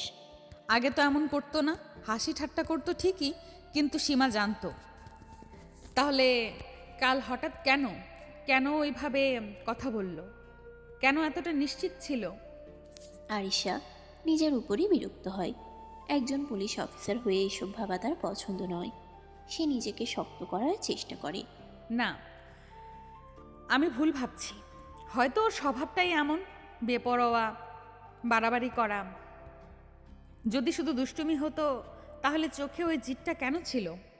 একজন কনস্টেবল ফাইল দিতে এলে আরিশা দ্রুত স্বাভাবিক হয়ে যায়। ফাইলটা রেখে যান। কনস্টেবল চলে গেলে আবার নীরবতা। আরিশা জানালার বাইরে তাকায়। রাস্তায় মানুষ চলছে, গাড়ির শব্দ ভেসে আসছে। আমি আমার কাজে মন দেব, কারো হঠাৎ আসা যাওয়ায় আমি বদলাবো না। তবু বুকের ভিতরে অজান্তেই একটা অস্বস্তি জমে থাকে। কারণ সে জানে এই প্রশ্নগুলোর উত্তর সে এখনও নিজেকেও দিতে পারেনি। থানার ঘড়িতে সময় এগোয়, কিন্তু আরিশার ভেতরের দ্বিধা ঠিক সেখানেই দাঁড়িয়ে থাকে। থানায় কাজ শেষ করে আরিশা ডিউটির জন্য একটু দূরের এলাকায় রওনা দেয়। সাথে আছে আরেকজন অফিসার। সরকারি গাড়িতে বসে তারা রুট আর কাজের কথা বলতে বলতে এগোয়। আজ এলাকাটা বেশ শান্ত মনে হচ্ছে। শান্ত থাকলেই ভালো, ঝামেলা কম করলে কাজটা গুছিয়ে করা যায়। গাড়ি থেকে নেমে তারা হাঁটতে শুরু করে। ডিউটির মাঝে দু একটা হালকা কথা, অফিসের গল্প। আরিশার মুখে আজ অচেনা একটা স্বাভাবিক হাসি। সে হাসিটা সে খুব কমই দেখায়। আজ আপনাকে বেশ ফ্রেশ লাগছে। ডিউটি ভালো, গেলে মনটাও ভালো থাকে। এই দৃশ্যটা দূর থেকে দেখছে আরেকজন। রাস্তার ওপাশে দাঁড়িয়ে ঈশান, চোখ দুটো স্থির, মুখ শক্ত। আরিশার হাসিটা তার চোখে যেন কাটার মতো বিধে। ওর মুখে এই হাসি আমার সামনে তো কখনো হাসে না। এই অফিসারের সাথে এত হাসি কেন? আমাকে দেখলে তো আগুন হয়ে যায়। আরিশা কথা বলতে বলতে একবার ঘুরে তাকায়, চোখের কোণে ঈশানের উপস্থিতি টের পায়। মুহূর্তের জন্য হাসিটা থেমে যায়, কিন্তু সে কিছুই প্রকাশ করে না, আবার স্বাভাবিক হয়ে কাজে মন দেয়। ঈশান সেটা লক্ষ্য করে আরও চুপসে যায়। ঠিক আছে, হাসি আজ অন্যদের জন্য, কিন্তু এই হাসির মানে আমি বুঝে নেব। আরিশা আর সেই অফিসার ডিউটির কাজে ব্যস্ত। হঠাৎ অফিসারের ফোন বেজে ওঠে। আপনি একটু দাঁড়ান, কলটা রিসিভ করে আসছি। আরিশা মাথা নাড়ে। অফিসার কয়েক কদম দূরে সরে যায়। ঠিক সেই মুহূর্তে একটা হাত হঠাৎ আরিশার কবজি ধরে টানে। আরিশা চমকে গিয়ে এসে ঘুরে দাঁড়ায়। কি করছো? আড়ালের ছায়ায় ঈশান, চোখে চাপা রাগ, কণ্ঠ নিচু কিন্তু টান টান। ঈশান রেগে বলল, ওই অফিসারের সাথে এত হাসি কেন? ছাড়ো, আমি কার সাথে হাসবো, কার সাথে কথা বলবো, ওটা আমার ব্যাপার, তোমার কি? আমার সামনে তো কখনো হাসেন না। কারণ আমি তোমার ইচ্ছে মতো চলি না। ঈশান আরেকটু কাছে আসে, এতটাই কাছে যে তার নিঃশ্বাস আরিশার কানে লাগে। সে কিস করে না, শুধু গলার খুব কাছে মুখ এনে ফিসফিস করে। আমার সামনে হাসুন, আমি দেখব, শুধু দেখব। আরিশার বুক ধক করে ওঠে, রাগে নয়, এ অপ্রত্যাশিত ঘনিষ্ঠতায়। সে নিজেকে সামলে এক পা পিছিয়ে যায়। সীমা ছাড়াবে না ঈশান, আমি ডিউটিতে আছি। ঠিক আছে, কিন্তু একটা কথা মনে রাখবেন, আপনার হাসি আমাকে অদ্ভুতভাবে জ্বালায়। এই বলে ঈশান সরে যায়। ঠিক তখনই অফিসার ফিরে আসে। চলুন কাজ শেষ করা যাক। আরিশা মাথা নাড়ে, মুখ শক্ত কিন্তু ভেতরে অস্থির ঢেউ। ডিউটি চলতে থাকে, কিন্তু আড়ালে সেই মুহূর্ত দুজনের মনেই গভীর দাগ কেটে যায়।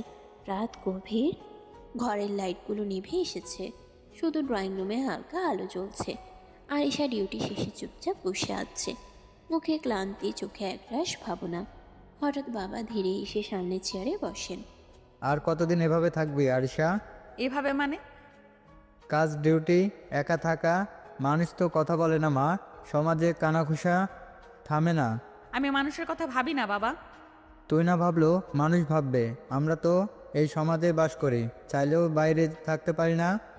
আরিশা উঠে দাঁড়ায়, জানালার পাশে গিয়ে দাঁড়িয়ে বাইরে তাকায়। অন্ধকারে দূরের আলো ঝিলমিল করছে। সমাজের জন্য কি আমি নিজের জীবন থামিয়ে রাখবো? আমি কি শুধু মানুষ কি বলবে এই ভয়ে বাঁচবো?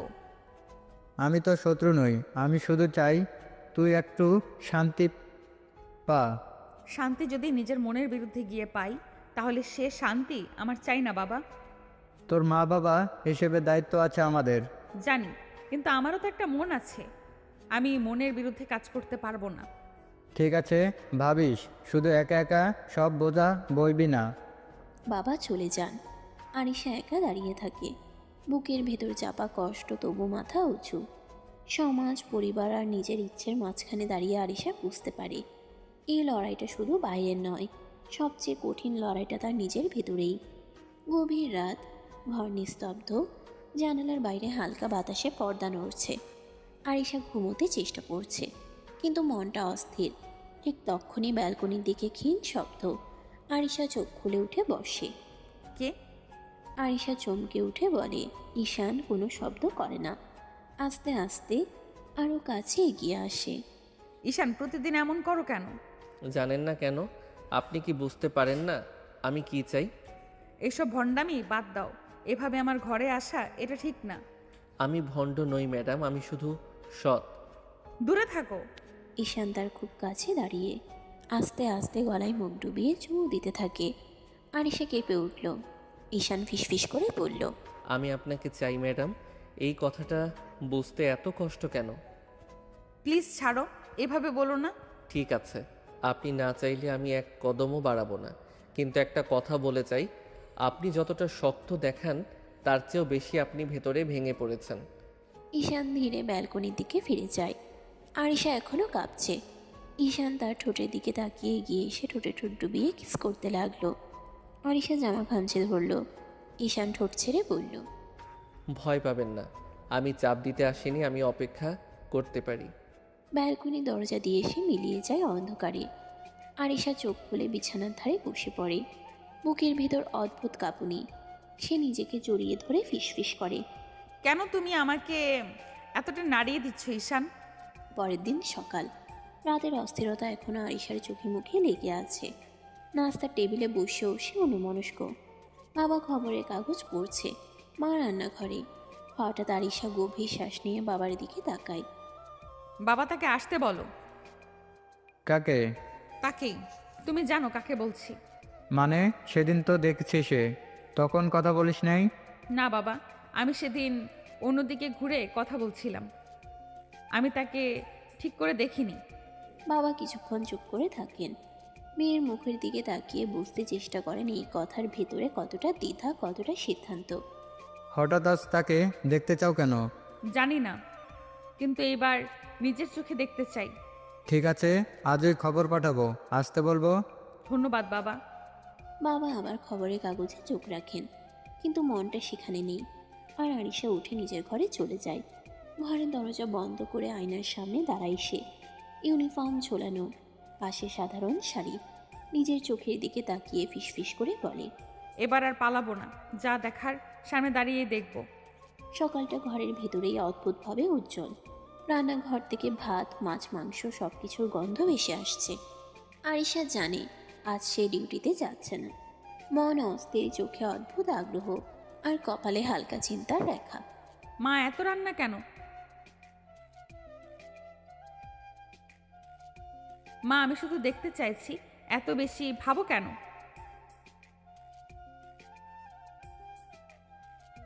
আরিশা কিছুক্ষণ চুপ করে থাকে। রান্নার গন্ধ, মায়ের কথা, সব মিলিয়ে মন যেন উষ্ণ হয়ে যায়। মা কি ঠিক বলছে? আমি কি সত্যিই আজ কিছুটা ভেঙে পড়ব?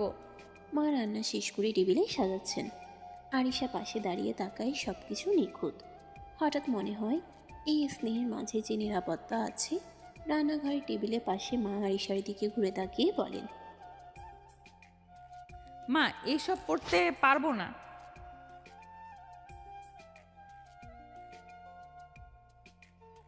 মা আমি কি সংসার করব নাকি? কেন এত সাজগোজের তারা?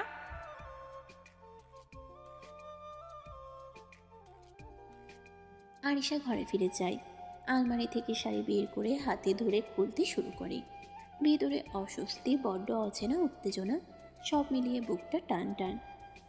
শাড়ি পরবো তো, কিন্তু মানসিকভাবে প্রস্তুত নই। আরিশা আলমারি থেকে শাড়ি বের করে পড়েছে। আয়নায় নিজের প্রতিচ্ছবি দেখে চোখে অল্প হাসি। এসব বলো না মা।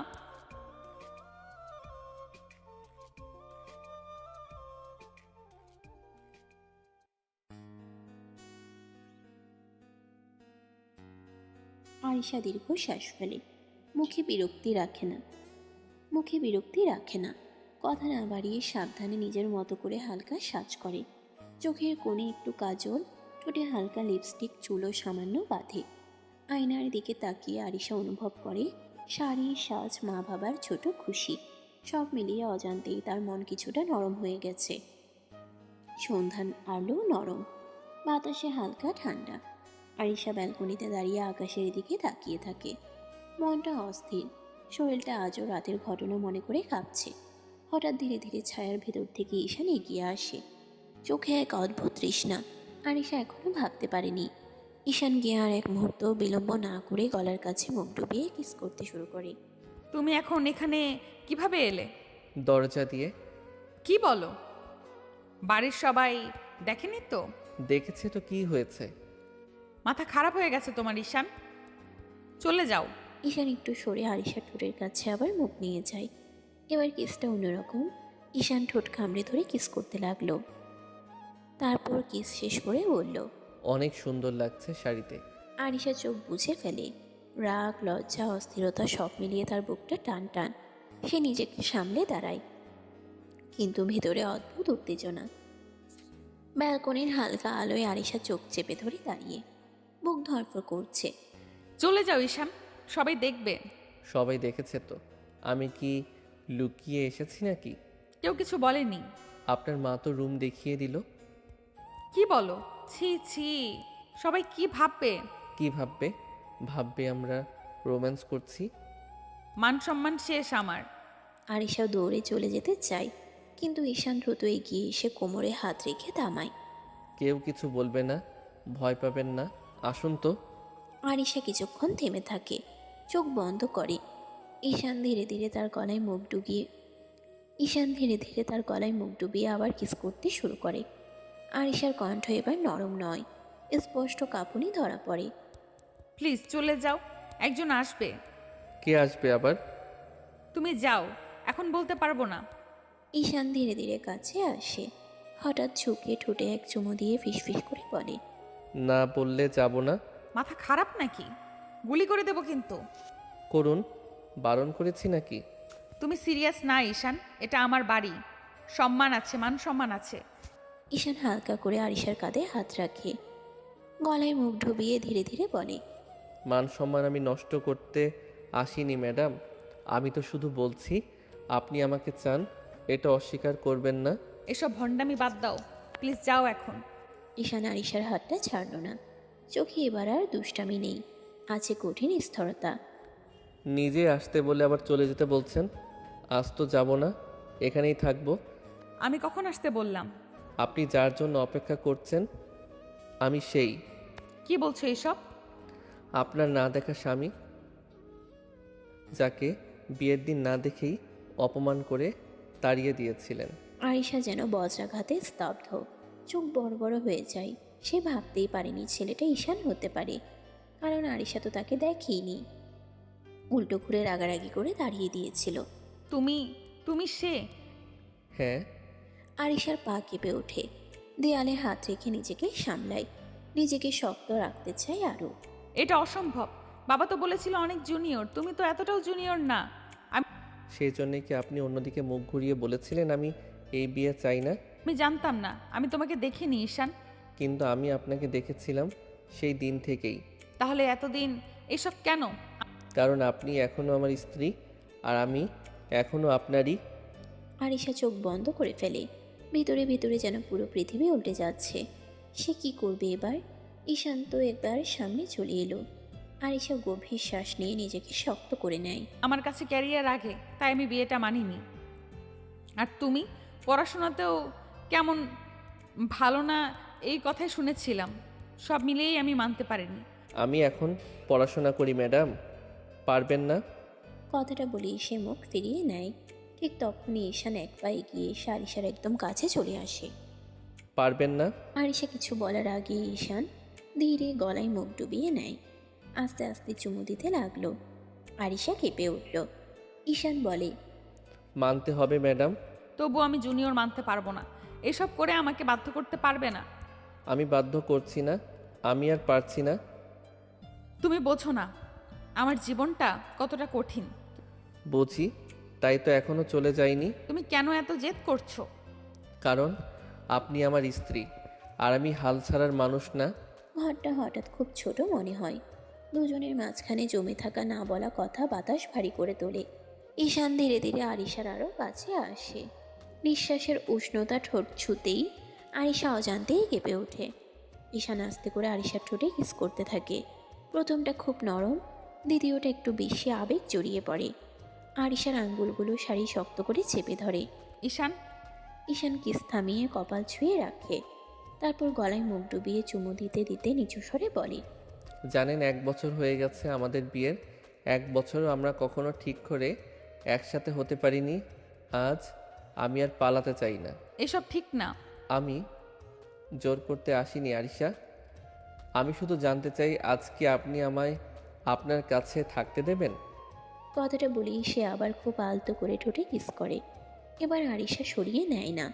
নীরব ঘরটা হঠাৎ দুজনে নিঃশ্বাসে পড়ে যায়। আরিশার চোখের পাতার কোণে জমে থাকা দ্বিধা আর টানাপোড়েন স্পষ্ট। তুমি আমাকে খুব জটিল অবস্থায় ফেলছো। কারণ আপনাকে ছাড়া আমি আর থাকতে পারছি না। ঘরের আলো নরম লাগে। আরিশার ভেতরের দেয়ালগুলো ধীরে ধীরে কাঁপতে শুরু করে। ঈশান আবার ধীরে আরিশার ঠোঁটে কিস করতে শুরু করে। ঘরের ভেতর নিঃশ্বাসের শব্দ ভারী হয়ে আসে। আরিশার চোখ বন্ধ, মাথার ভেতর সব এলোমেলো। ঠিক তখনই ঠক ঠক ঠক, দরজায় হালকা নখ।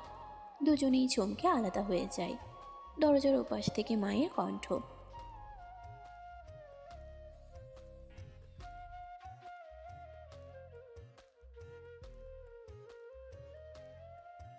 আরিশার বুক ধক করে ওঠে। সে দ্রুত শাড়ির আঁচল ঠিক করে কণ্ঠ স্বাভাবিক করার চেষ্টা করে। আচ্ছা মা, আসছি।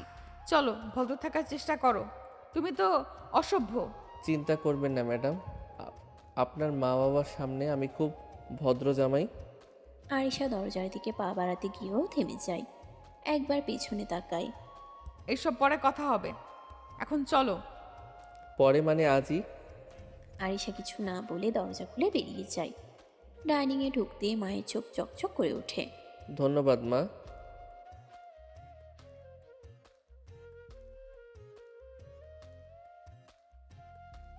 আরিশা চুপ করে প্লেটে ভাত নেয়, মাথা নিচু, মুখে কোনো কথা নেই।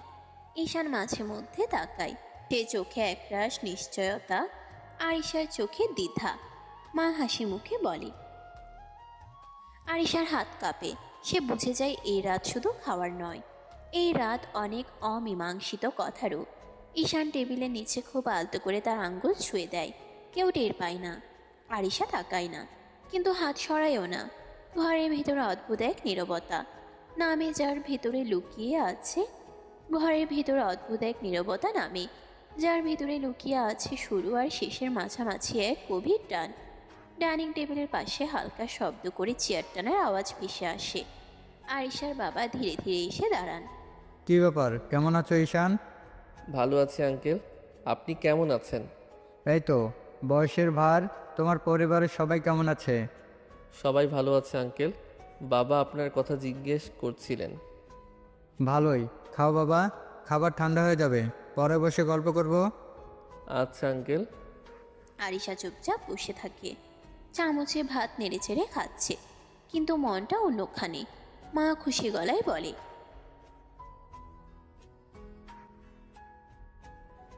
ধন্যবাদ। চোকাচুকি হয় 1 সেকেন্ডের জন্য। আরিশা তাড়াতাড়ি দৃষ্টি সরিয়ে নেয়। বাবা খাবারের ফাঁকে আবার বলেন, অনেকদিন পর ঘরটা আবার ভরা লাগছে।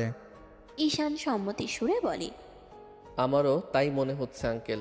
টেবিল জুড়ে স্বাভাবিক কথাবার্তা চলতে থাকে, কিন্তু আরিশা জানে এই স্বাভাবিকতা নিচে জমে আছে বহু না বলা প্রশ্ন। খাবার শেষে ঈশান গ্লাসটা নামিয়ে ধীরে উঠে দাঁড়ায়। কণ্ঠটা ভদ্র, কিন্তু ভেতরে অদ্ভুত টান। তাহলে আমি চলে যাই আজ? আজ না বাবা, তুমি জামাই মানুষ, আজ তো যেতে পারবে না। আঙ্কেল, এমনিতেই হঠাৎ আসা।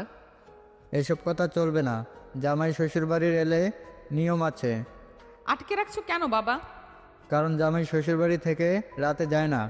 কথাটা শেষ হতেই ঘরে এক মুহূর্ত নীরবতা নেমে আসে। মায়ের মুখে চাপা হাসি। ঈশান অবাক, তারপর ধীরে হাসে।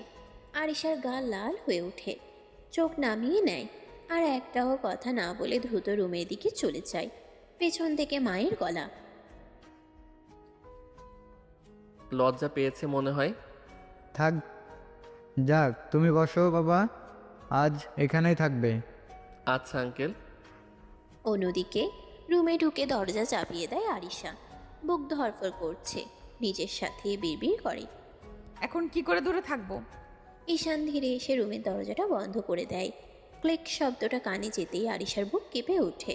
কাছে আসবে না ঈশান। ঈশান এক পা এগিয়ে আসে, চোখে ক্লান্তি, কিন্তু তার চেয়েও বেশি জমে থাকা আকাঙ্ক্ষা। এতদিন পরে বউকে কাছে পেয়েছি, আদর না করে ছেড়ে দেবো, এটা কি সম্ভব? এসব বন্ধ করো, এখন না। ঈশান কিছু না বলে ধীরে ঝুঁকে আসে, ঠোঁটে ঠোঁট ডুবিয়ে কিস করতে লাগলো। আরিশার নিঃশ্বাস এলোমেলো হয়ে যায়। ঈশান, শুধু অনুভব করতে দিন, আর কিছু চাইছি না। সে আলতো করে আরিশাকে তুলে নেয়। কোনো তাড়া নেই, কোনো জোর নেই, শুধু বহুদিন জমে থাকা অধিকার আর টান। বিছানায় নামিয়ে দিয়ে ঈশান থেমে যায়, চোখে চোখ রেখে বলে, ভয় পাচ্ছেন? জানি না, সবকিছু হঠাৎ খুব বেশি হয়ে যাচ্ছে। আমরা ধীরে চলবো, কিন্তু আজ আপনি আমাকে দূরে ঠেলবেন না। ঈশানকে 2 হাতে ঠেকিয়ে আরিশা শ্বাস টেনে নেয়। ঈশান আবার কাছে টেনে নেয় আরিশাকে। প্লিজ ঈশান, জোর করবে না, আমার সময় লাগবে। 1 বছর দূরে থেকেও কিসের সময় লাগবে আপনার? সব অনুভূতি একসাথে আসে না। ঈশান গলার স্বরটা নরম করার চেষ্টা করে, কিন্তু ভেতরের অস্থিরতা চাপা থাকে না। আমি আর সময় দিতে পারবো না আরিশা। কথাটা বলেই সে ধীরে ঝুঁকে আসে। আরিশা কিছু বলার আগেই ঠোঁটে আলতো ছোঁয়া।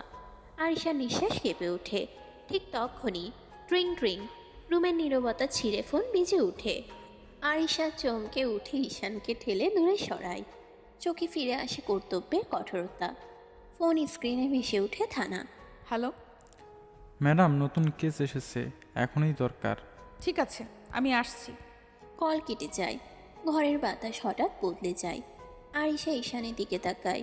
দেখছো, আমার জীবনটা এমনই। তাই তো বলি আমি আপনাকে ভাগ করে নিতে শিখছি। আজ কথা এখানেই থাক। এই কেসটা শেষ হোক, তারপর আর পালানোর সুযোগ দেব না। আরিশা কিছু বলে না, শুধু দরজার দিকে এগিয়ে যায়। রাত আবার দায়িত্বের নামে দুজনকে আলাদা করে দেয়, কিন্তু অসমাপ্ত টানটা আরও গভীর হয়ে থাকে।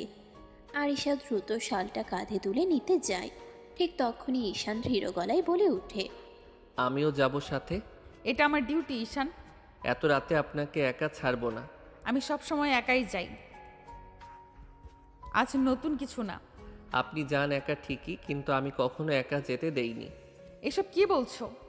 সব সময় আপনাকে দেখে রাখি আমি, আপনি নিজেও জানেন না। আরিশা এক মুহূর্ত নিঃশব্দ। বুকের ভিতর অদ্ভুত একটা শীতল স্রোত বয়ে যায়। তুমি আমাকে ফলো করো?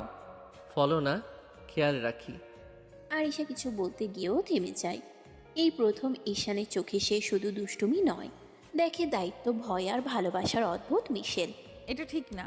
ঠিক ভুল জানি না, শুধু জানি আপনাকে নিয়ে আমি অযত্ন করতে পারি না। বাইরে পুলিশের গাড়ির সাইরেনের ক্ষীণ শব্দ ভেসে আসে। সময় ফুরিয়ে আসছে। আরিশা একবার গভীরভাবে তাকায় ঈশানের দিকে। ঠিক আছে, কিন্তু সীমা বুঝে চলবে। সীমা তো আপনি ঠিক করে দেবেন ম্যাডাম। দুজন পাশাপাশি দরজার দিকে এগিয়ে যায়, একজন দায়িত্বের টানে, আরেকজন অদৃশ্য পাহারাদারের মতো। আরিশা ধীরে ধীরে নিচের সিঁড়ি নামতে থাকে। ঈশান তার পাশে ধীরে ধীরে এগিয়ে আসে। বাইরে দাঁড়িয়ে থাকা অফিসার চোখ বড় করে তাকিয়ে বলে, আপনার সাথে কে? আমার হাজবেন্ড। আপনি বিবাহিত? এসব ব্যক্তিগত আলাপ করতে নেই, চলুন কেসের দিকে যাই। ঈশান চুপচাপ তার পাশে দাঁড়িয়ে আছে। দূরের হালকা আলো তাদের ভ্রাতৃত্বপূর্ণ পেশাদারিত্ব আর ব্যক্তিগত টানাপোড়েন একসাথে ফুটিয়ে তোলে।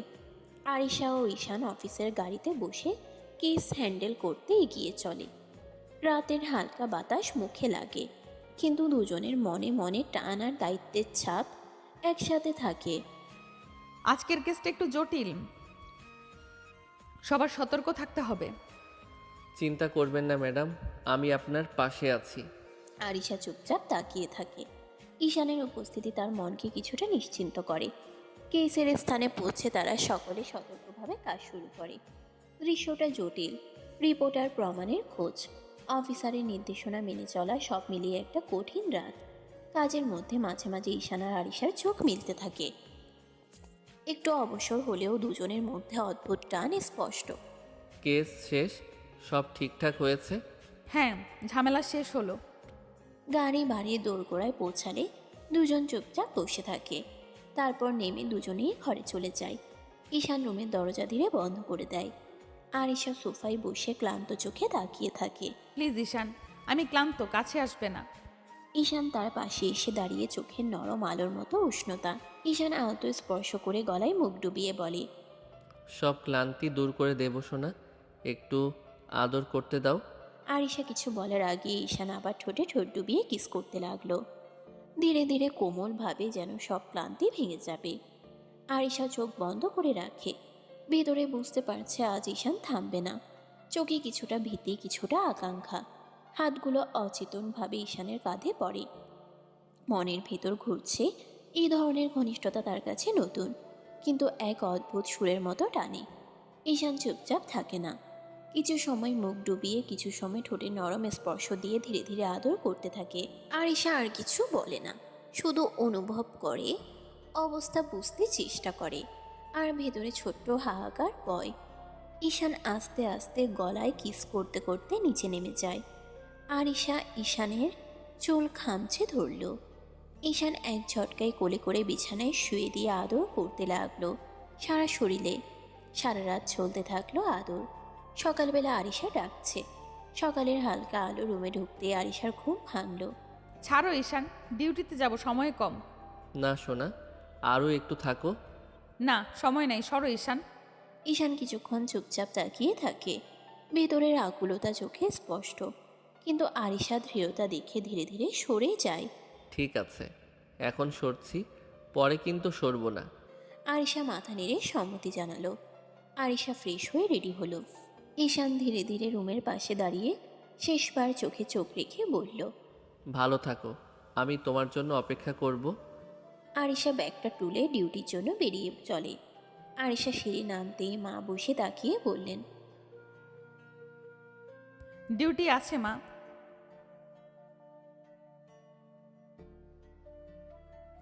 কাজ আছে মা, ডিউটি করতে হবে।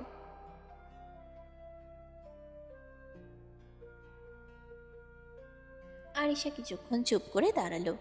মায়ের চোখের স্নেহ আর ঈশানের জন্য অপেক্ষা একসাথে ফুটে উঠেছে। অবশেষে আরিশা মন থেকে মাথা নেড়ে সম্মতি জানালো। আচ্ছা মা, আজ থাকবো। আরিশা রুমে ধীরে ফিরে আসে। ঈশান বিছানার পাশে বসে তাকিয়ে আছে, চোখে আগুন আর উচ্ছ্বাসের মিশেল। কি ব্যাপার, চলে আসলে কেন? মা যেতে দিল না। ঈশানের চোখে একরাশ খুশি ছড়িয়ে পড়ে। সে দ্রুত এগিয়ে এসে আরিশাকে জড়িয়ে ধরে বলল, আমার শাশুড়ি মা বুঝলো, আমাকে বাঁচিয়ে রাখলেন, ধন্যবাদ, তাকে অনেক ধন্যবাদ। আর কি বলবো, মা বলল আজ বাইরে যেও না। ঠিকই বললেন, আজ শুধু আমরা থাকবো। সারাদিন ঈশান আরিশাদের বাড়িতেই থাকলো। বিকেল পর্যন্ত দুজন একসাথে সময় কাটালো। ক্লান্তি, হেসে খেলে ছোট ছোট মুহূর্তের আনন্দ। এরপর ঈশান বাড়ি থেকে বের হয়ে বন্ধুদের সঙ্গে আড্ডা দিতে গেল। বন্ধুরা চোখ বড় করে তাকিয়ে বলল, কই ছিলি রে আজ? বউয়ের কাছে ছিলাম। মজা করিস নাকি? মজা কোন দুঃখে করব, এটা সত্যি। তুই তো বিয়ে করিস নাই রে, বলিস নাই কেন? আরও 1 বছর আগে করেছি। বলিস নাই কেন?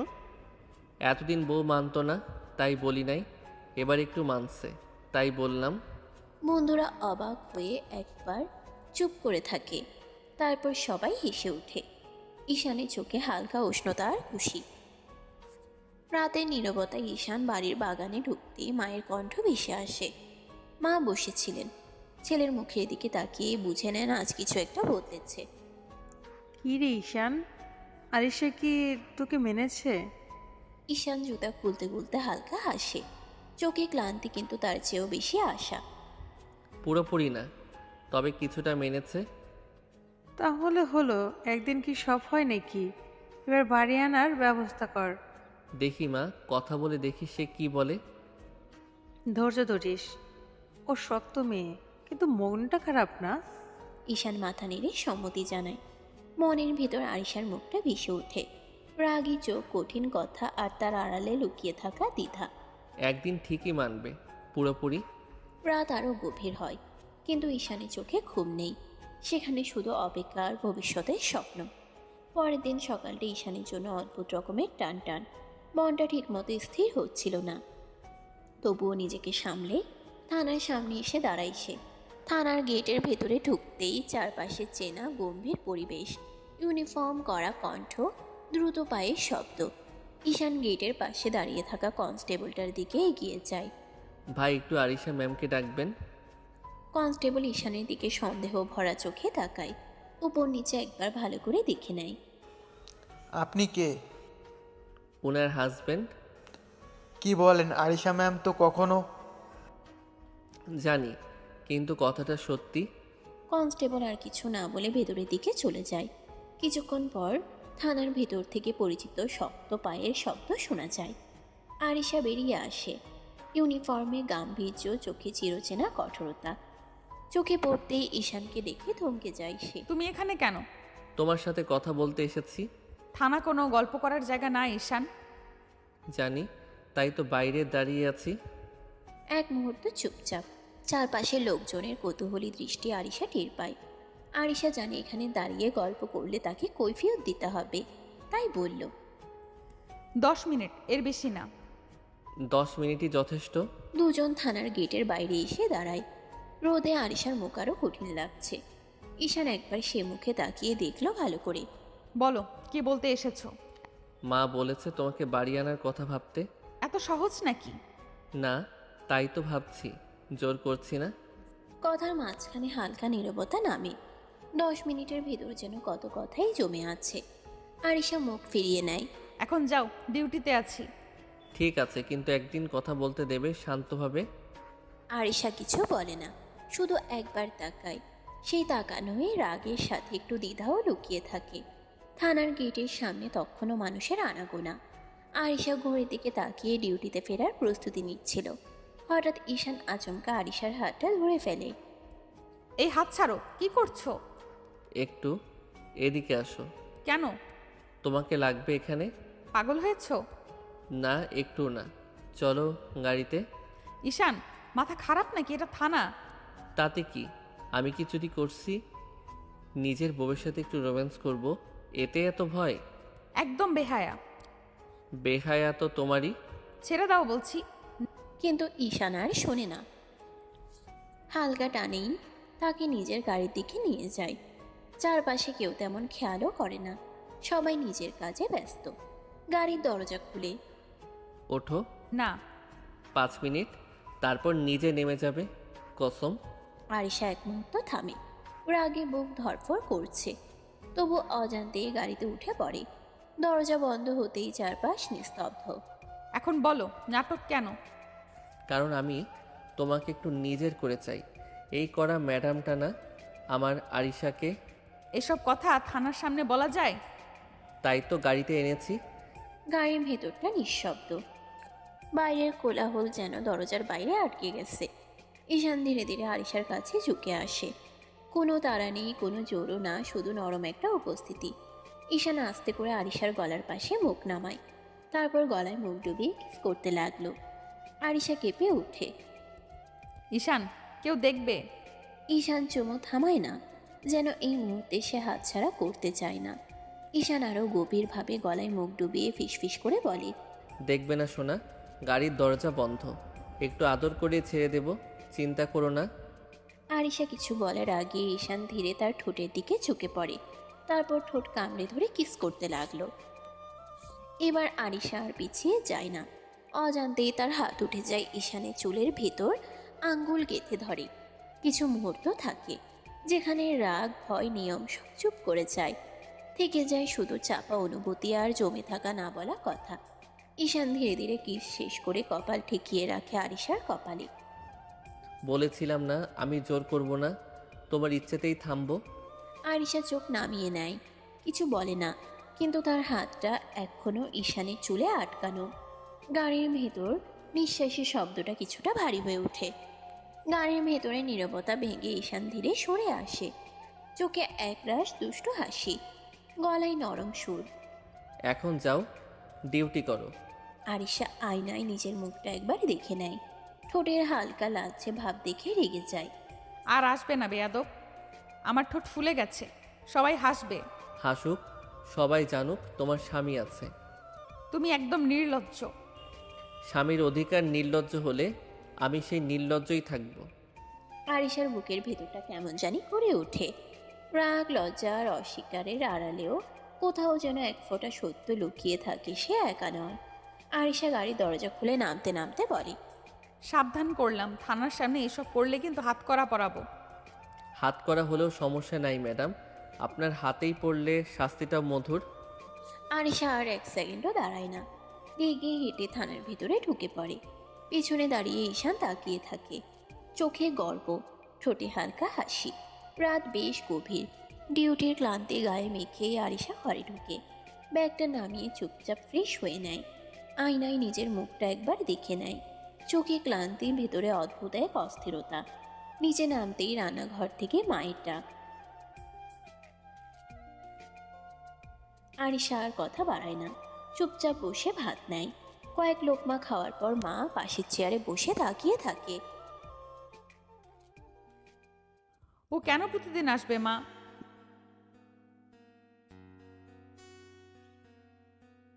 মা প্লিজ এই বিষয়টা এইভাবে বলো না।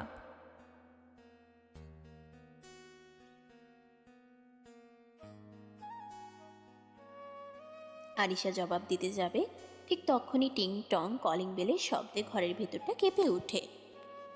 মা উঠে দাঁড়ায়। দরজার দিকে এগিয়ে যায়।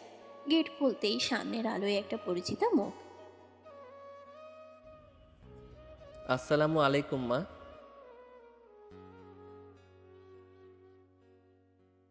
দেরি হয়ে গেছে জানি, ভাবলাম একবার দেখে যাই।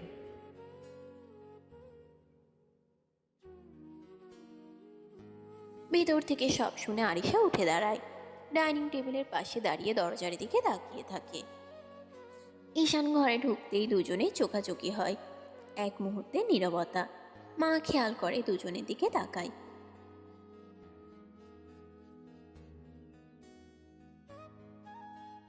আমি খেয়ে ফেলেছি। সমস্যা নাই মা, আমি একটু বসেই যাব।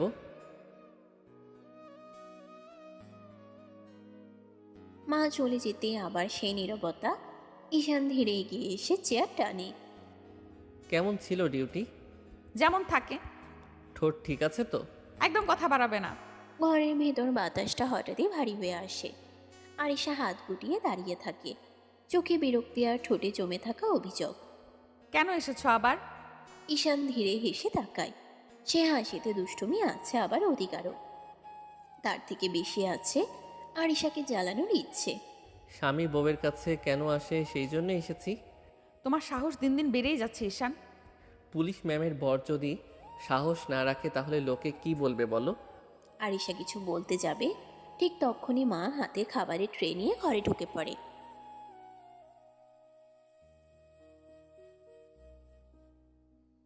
ধন্যবাদ মা, আপনি না থাকলে আমার পেটই চলতো না। যে বউ আমার।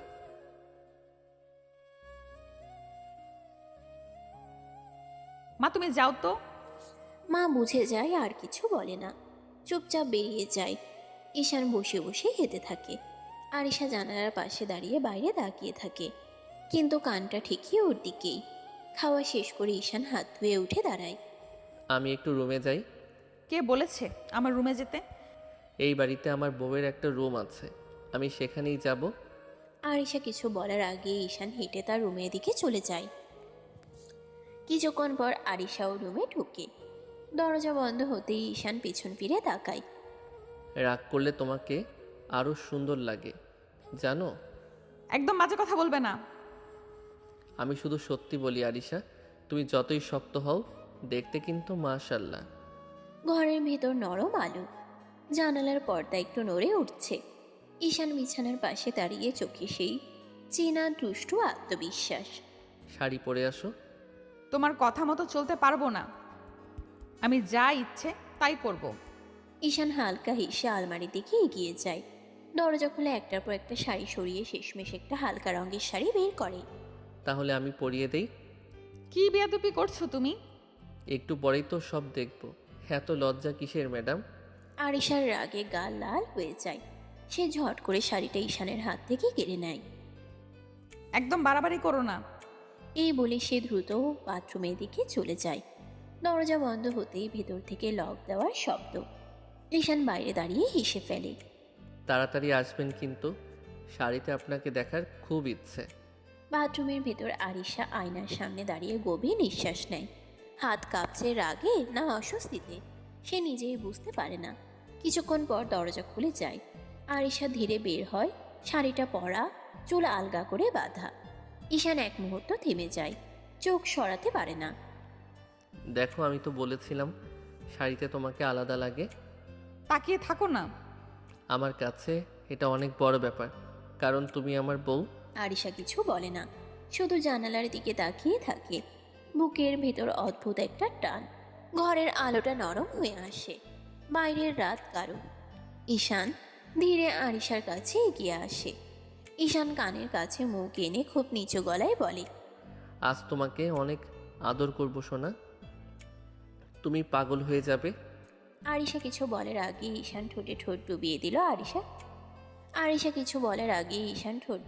আরিশার ঠোঁটে। কিস করতে লাগলো পাগলের মতো। আরিশার শরীর কেঁপে ওঠে, তবু সে সরিয়ে নেয় না নিজেকে। ঈশান তাকে খুব সাবধানে কোলে তুলে বিছানায় শুয়ে দেয়। ঈশান চুপ, আজ কিছু বলার দরকার নেই, আজ শুধু চুপ থাকো। আরিশা আর কিছু বলে না। সে জানে এই মানুষটা তার স্বামী, এই স্পর্শে দখল আছে, কিন্তু অচেনা কিছু নেই। ঈশান তার হাত দুটো নিজের হাতের ভেতর নেয়। 1 বছর ধরে কত কিছু জমেছিল জানো? রাগ, অভিমান, ইচ্ছে, সব। আমি সহজ মানুষ না, তুমি জানো। জানি, তাই তো ছাড়িনি, ভালোবেসে আগলে রাখবো। ঘরের ভেতর শব্দ কমে আসে, কথা থেমে যায়, শুধু নিঃশ্বাস আর উপস্থিতির উষ্ণতা। ঈশান আস্তে আস্তে পুরোটা নিজের আয়ত্তে নিয়ে নিল। আরিশা ও ঈশানের আদর ভালোবাসা উপভোগ করতে লাগলো। 2 মাস কেটে গেছে। এই 2 মাসে আরিশার ভেতরের কঠিন দেয়ালটা ধীরে ধীরে নরম হয়েছে। রাগে পুলিশ ম্যাডামের চোখে এখন আর ঈশানের জন্য শুধু বিরক্তি নেই, আছে বিশ্বাস, অভ্যাস আর নিঃশব্দ ভালোবাসা। আজ নতুন করে অনুষ্ঠান হয়েছে, সব নিয়ম মেনে সবার সামনে আবার বিয়ে হয়েছে তাদের। ঈশানদের বাড়ির বাসর ঘরটা নরম আলোয় ভরা, ফুলের গন্ধে নতুন শুরু করার উত্তেজনায় ঘরটা যেন আরও উষ্ণ।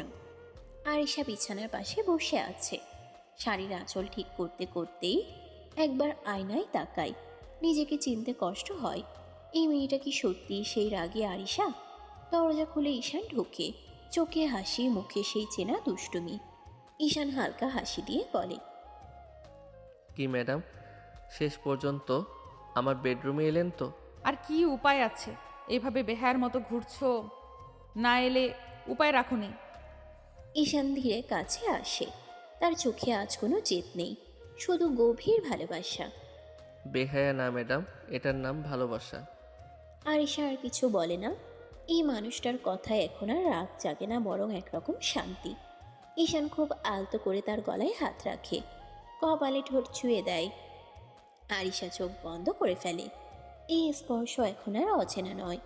ঈশান তাকে ধীরে কোলে তুলে নেয়, বিছানায় বসিয়ে পাশে বসে। জানো, এখন আর তুমি শুধু পুলিশ ম্যাডাম না, তাহলে কি? আমার ঘর, আমার শান্তি। আরিশা প্রথমবার নিজে থেকে ঈশানের কাঁধে মাথা রাখে। কোনো বাধা নেই, কোনো ভয় নেই। ঈশান ধীরে ধীরে আরিশাকে শুয়ে দিয়ে কিস করতে লাগলো। আরিশাও বাধা দিল না। ঈশান এক হাত দিয়ে আরিশার শাড়ির আঁচল ফেলে দিয়ে বুকে মুখ ডুবিয়ে কিস করতে লাগলো। আরিশাও ঈশানের স্পর্শে বেসামাল হয়ে গেছে। আস্তে আস্তে দুজন ভালোবাসার গভীর সাগরে ডুব দিল। সমাপ্ত।